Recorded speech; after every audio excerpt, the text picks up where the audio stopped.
Let's do a recap of how I manifested the home in Tennessee. Hi, I'm Lisa. I'm a Reiki master, teacher, and practitioner. I'm a psychic. I'm an author and speaker.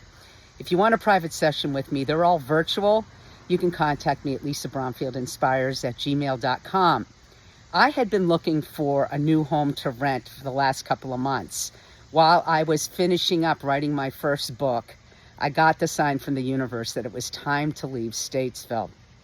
So I jumped in my car, went to Chattanooga first. I'd never been there, and I had connected with a couple of people in social media that I wanted to meet. And I had fun.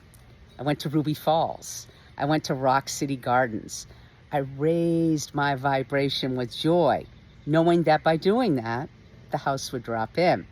I did look at a cottage and put an application in on Signal Mountain. But a day and a half later, something didn't feel right. And I sent a video message to the landlord and said, thank you very much. I'm going to move on. And you're saying, Lisa, beggars can't be choosers. Why didn't you take it? Because I knew it wasn't right. And I wasn't going to take something that didn't feel right. I was then going to travel to Abington, Virginia.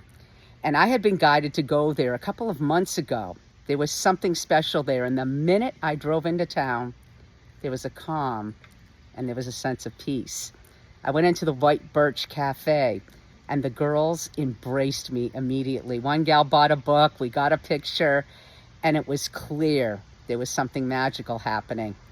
Then I went into a vintage antique store, and I met a woman who shared with me that she is a channel for healing. She didn't quite know what it was, and I talked to her about what I do. She bought a book, and we got a picture. And then one of her other workers, Annette, did the same thing.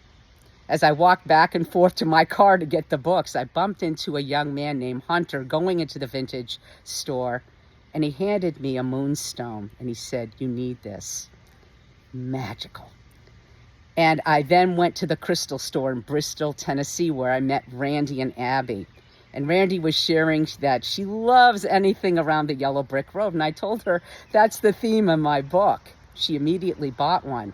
And she says, we got to go take a picture outside. She took me down the alleyway on the wall that is attached to the crystal store. And there, before my eyes, was a mural of the characters of the Wizard of Oz.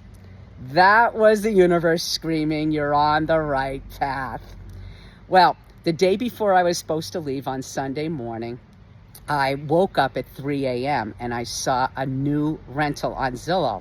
And it was only one picture. And oh gosh, that bugs me when they only put one picture up. But something told me to hit the tour button, and I did.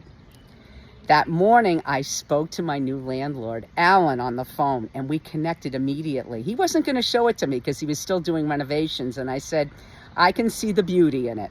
I went down and we connected for over an hour.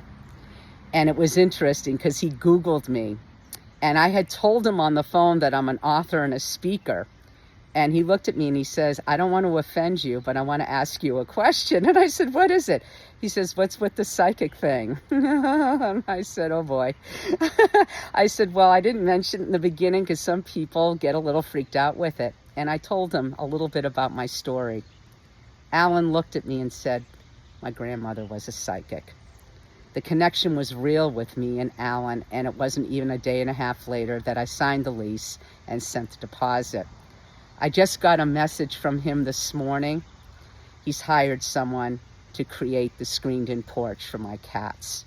This house is more than I ever dreamed of. It's renovated, tongue and groove, wood, walls and ceilings, painted white, barn doors, washer and dryer, garage, and even that special screened-in porch for my cats. What I'm trying to show you guys here is that you can manifest anything in your life, but you got to believe. You've got to believe from your heart that you deserve it. So don't stop believing. It doesn't matter how old you are. I'm going to be 64 in a little over a week. And I know there's so much more to come. Believe, because you deserve it. And you make sure you have a terrific day.